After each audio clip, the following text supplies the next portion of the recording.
Whether you're looking for answers to specific life questions or simply hoping to become the best version of you possible, welcome to the Mental Breakdown and Psychreg podcast, where we offer insight, information, and strategies based upon research and years of practice as psychologists.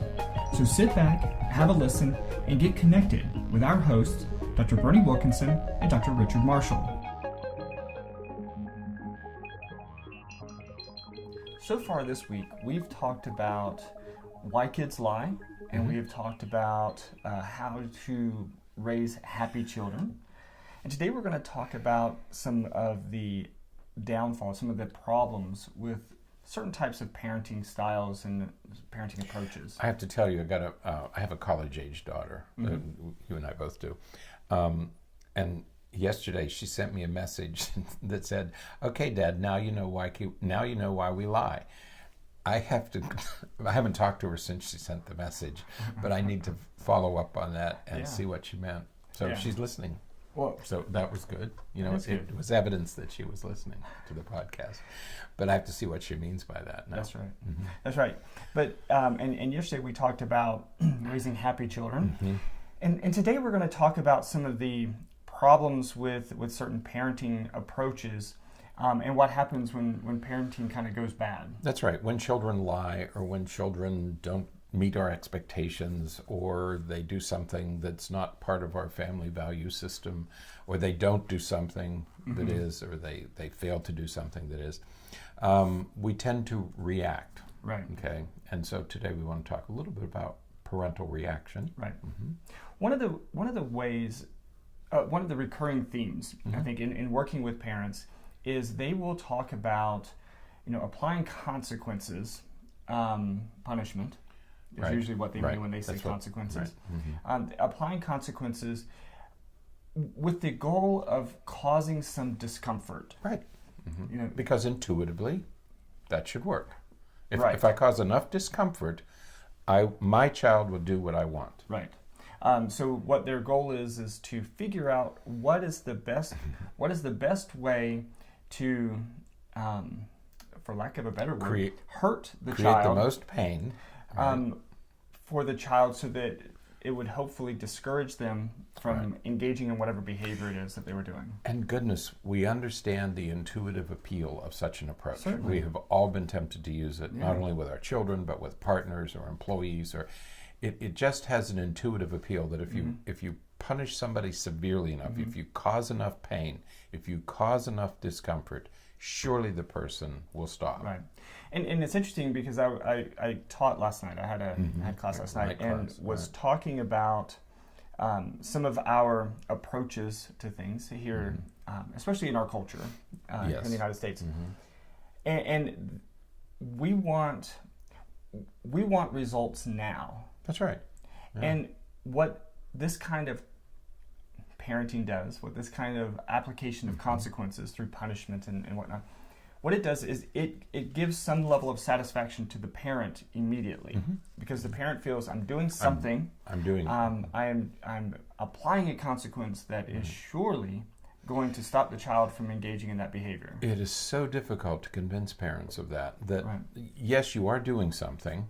No, it's not working, and you need to change what you're doing, and they steadfastly refuse. That I'm not going to change. This should work. If she's not compliant, if my child is not compliant, then there's something wrong with my child. Right. There probably isn't anything wrong with your child. Right. There's something wrong with the tool that you're using. Right. Nothing wrong with your child. Right. And we're pulling some examples from an article from Psychology Today entitled "Haircuts and Walkouts: The Bad Side of Parental Control." Right. And when we look at some of these examples, whether it's forcing a child to get a haircut that they don't want, or walking away from a child who's not making the decisions that you want them to make, or publicly embarrassing your child by holding up signs by the side of the road. Whatever the case may be, this type of parenting isn't very effective, for one. And for two, again, we're going to kind of keep mentioning this. Punishment isn't effective. No. I mean, not as we typically use the term. Not in this way, right?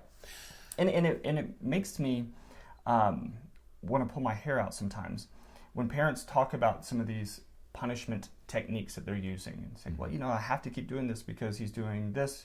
And, of course, I always ask, well, how often do you have to punish him for that? Well, almost every day. He just keeps doing multiple times a day. Well, think about what that means, because if you're doing it every day or multiple times a day, clearly that strategy isn't working. Right.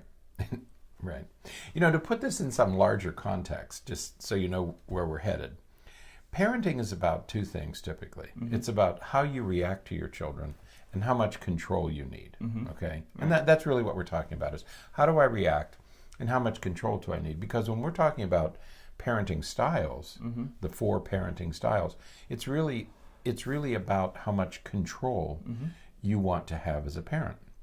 Okay, and how much? And that's about you as the parent. That's not about the child. It has nothing to do with the child. Right. It's what you feel you need, how much control you need to have. And I know that couples disagree. We frequently see couples where one parent will say, "No, I need absolute control." Typically, it's the father, but not always. Right. And the other parent will say, "No, we don't really need to react. We don't really need to have that much control." And that's their flashpoint. That's where they disagree. Is how much control do you want? Because there are parents, you mentioned how the things work immediately, that it's quick. There are parents who, they want immediate results, at least immediate compliance. Okay, you may not change anything, but they want immediate compliance. And there are people who there are parents and bosses and overseers and partners who want immediate and total compliance at all times. They have a need for control. Right. Yeah. Oh, Go ahead. I thought you were going to keep going. No, I'm... Right.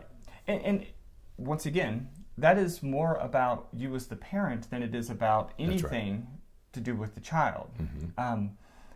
We think that we have to have this certain level of control, or in the very least that to maintain that control, we have to engage in a particular type of parenting or punishment or a style of consequence. That's what drives the punishment mentality. Right. And it's really not that. It's not applying a punishment that keeps you in control. It's, as we talked about the other day, it's about working collaboratively and working in conjunction with your child. Think about your work.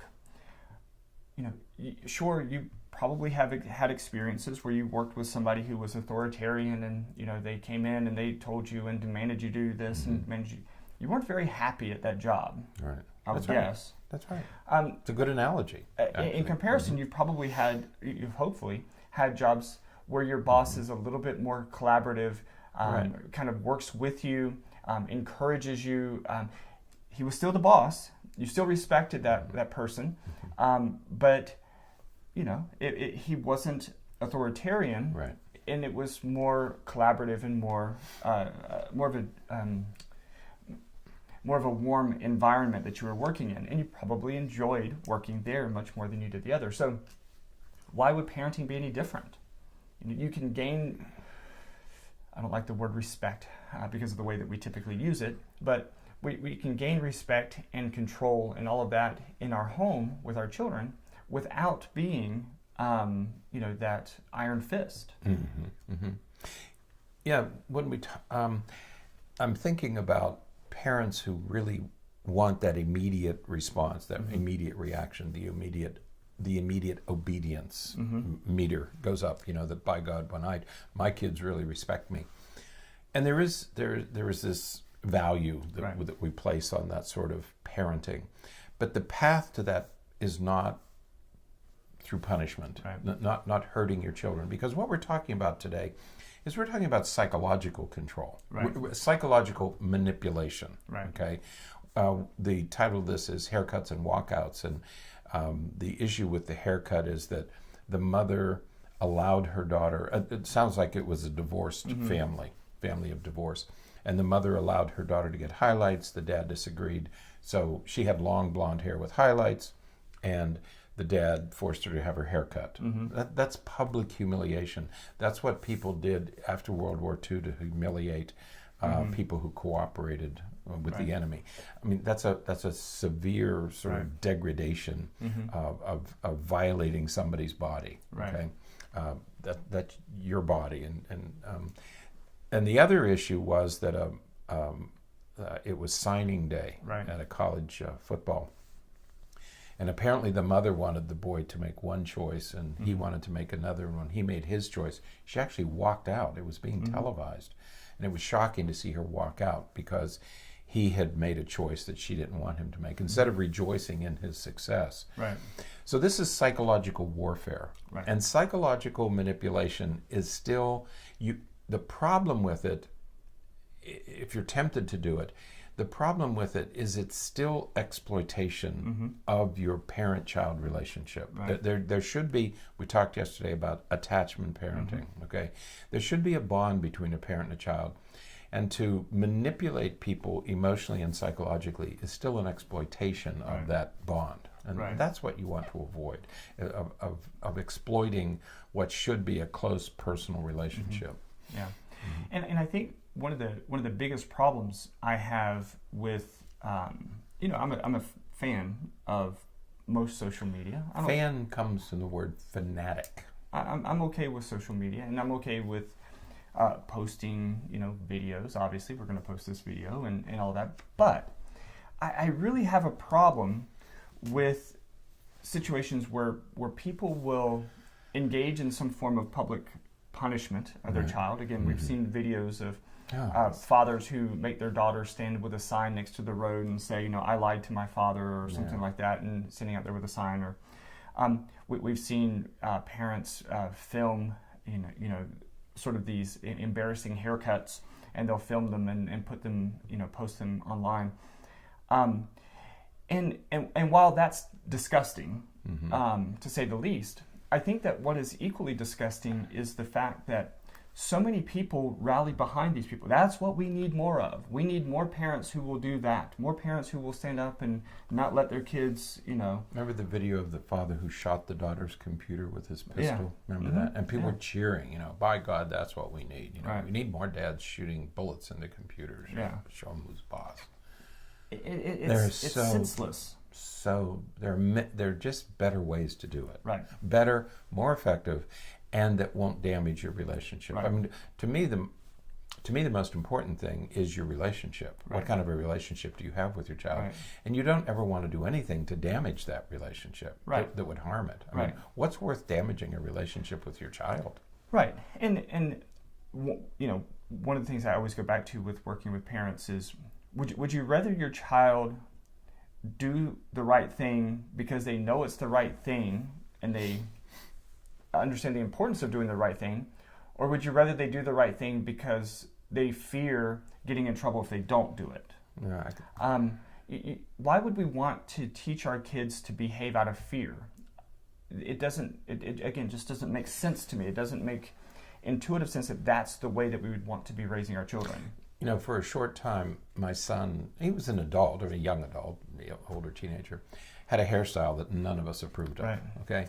Well, but I had to sit back, as much as I disapproved of it, do I want my son sitting beside me watching a movie at home or at my dinner table with hair that I don't like?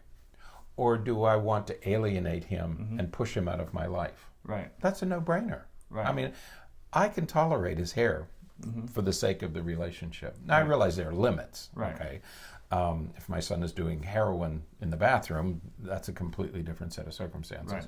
But most of the things we fight about are not heroin in the bathroom. Right. It's silly things like hair and clothes and homework and an A- versus a B+ and all who that. they're talking to on social media, and it's not worth damaging the relationship. Right. So, as a parent, you have legitimate authority. Right. You have power.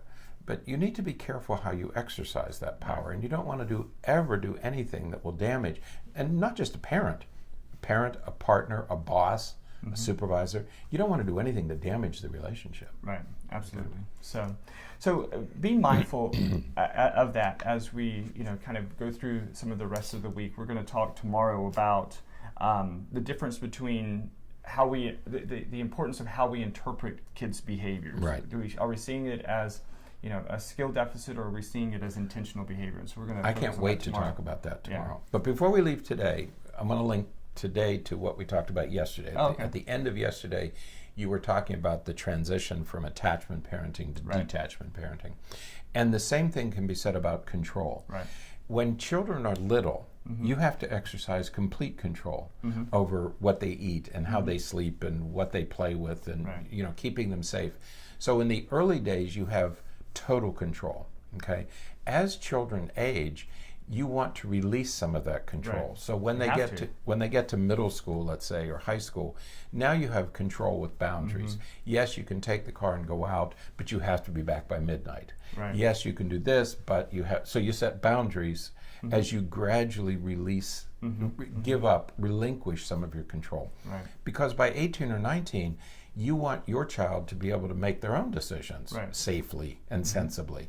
Well, they're not going to go from total control to good decision makers because they had an 18th birthday or they graduated from high school. Right. It's your job to transition them, and that's what you were talking about yesterday, from attachment parenting to detachment parenting. And the same applies here with control. Absolutely. You have to release some of that control. It's not a belt, it's a rubber band, and you just have to let it stretch out over the course of those years through middle school and high school. Yeah. So good point. It's okay. Great point. So, all right. Well, that is it for today. Tomorrow. I will note also before we leave today that we have some new music and some new graphics coming soon. Is that ready? Oh no, it's not coming here soon. yet. In a couple of days. I'm excited about that. Yeah. So what you hear today and the next couple of days may be the same, but hopefully we have somebody working on the video that's going to go out on Saturday. Very exciting. And it's going to have some new music and graphics, and we're going to hopefully be able to kick that off next week. So it is very exciting. It's a little cleaner, a little bit. It's fun. It's catchy. Yes. So hopefully you guys will like that. Enjoy it. Right. All right. We look kind of pale today, don't we? Do we? Yeah, look at us. Oh, yeah. We don't look like we live in Florida. We look like we live in Alaska. Like we haven't been out in the sun for 6 months. It is so difficult to. They're kind of pasty. Now we're letting people in on the some of the behind the scenes stuff. It's really difficult to get the balance in our camera because it changes every day. You sit down in the chair and the color changes. Yeah. Right. So we're actually very tan and swarthy. So bear with us. The intricacies of advanced technology. We're not vampires or anything like That's that. Right. Not yet, but it's almost. All right. We're approaching the last quarter of this year. I can't believe you brought that up. Look, September is the last quarter, right? September, October, November, 4 months, right? No, last third. Yeah, last third of the year. Yeah. But hurtling toward the last quarter. What do you want to say? You want to critic? You want to be? No, I'm not going to say anything. Good job. Oh. Good boy. All right. Until next time. I'm going to get him off camera. Until next time, stay happy, stay healthy, and don't forget to be afraid. Thanks for sharing this episode of the Mental Breakdown and Psychreg podcast. Be sure to check out the show notes for links to follow us on Twitter and subscribe to our YouTube channel, where you will find all of our previous podcasts and much more. We would be honored if you would become a patron through patreon.com, where any donation you can manage will go to the development and creation of more content. Just visit patreon.com/thementalbreakdown for more information. Thanks again for listening. Have an awesome day, and we look forward to being back in your feed tomorrow morning.